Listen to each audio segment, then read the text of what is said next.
Are you in need of some peace? Is your world disrupted? Do you feel like you're in the middle of a stormy time? If so, I think I've got a good word for you today, taken right out of the Gospel of John. We're reminding ourselves as we journey through the Gospel of John that truly you are never alone. You're never alone. And sometimes we feel that we are. And when we are, we need to turn back to the promises of God.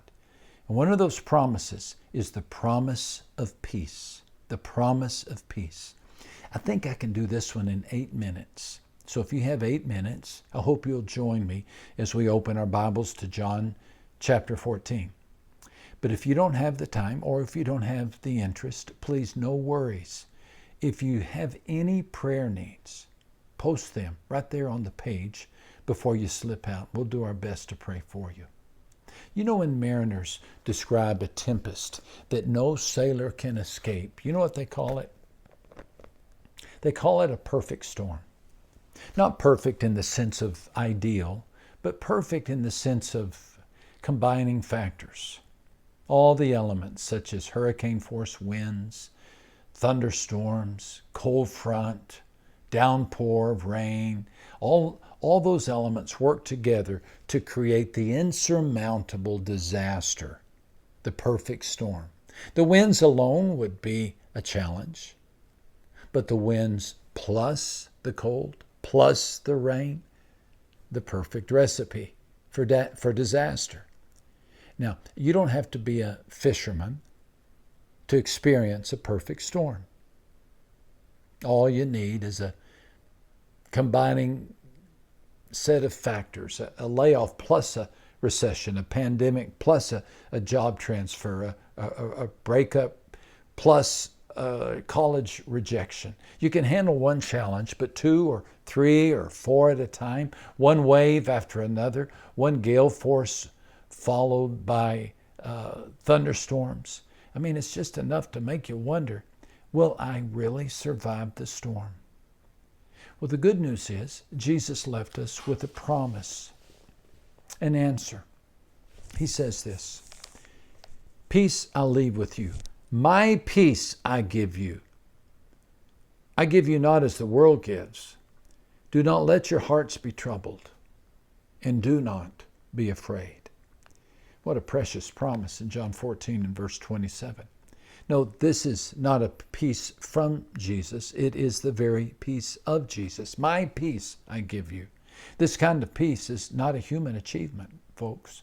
This is a gift. It is a grace from above. Jesus graces us with his vintage of peace, the peace that calmed him, calms us, the peace that calmed his heart when he was falsely accused, the peace that steadied his voice when he spoke to Pilate, the peace that calmed him, that kept his thoughts clear and heart pure as he hung on the cross. This was his peace. And friend, this can be your peace. This peace, according to the book of Philippians, guards our hearts and minds through Christ Jesus. That's in Philippians chapter 4 and verse 7. In other words, God takes responsibility for the hearts and minds of his children, of those who believe in him. And he downloads tranquility, the peace of Christ. He downloads tranquility from the throne room into our world, resulting in a peace that passes understanding, an inexplicable calm. We should be worried, but we aren't. We should be upset, but we're comforted. Can you relate to this? The peace of God. It's a peace of God that transcends all logic, scheming, and efforts to explain it. Have you experienced this? If so, say something right there on the page. This is peace. Peace in the middle of the storm, because you're not alone. You belong to God. And because of that, you can talk to God. You see, the path to peace is always paved with prayer. Say that real quick. The path to peace is always paved with prayer. Take your problems to Christ in prayer. Don't stew about something. Pray about everything and remind him of his promises. The Old Testament prophet Isaiah said, "Put the Lord in remembrance. Put the Lord in remembrance of his promises. Keep not silence."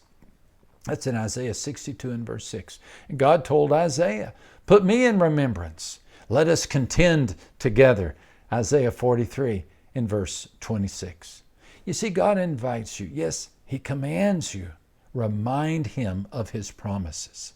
So populate your prayer with, you said, you said, you said, you said you would walk me through the waters. You said that you would guide me through the valley of the shadow of death.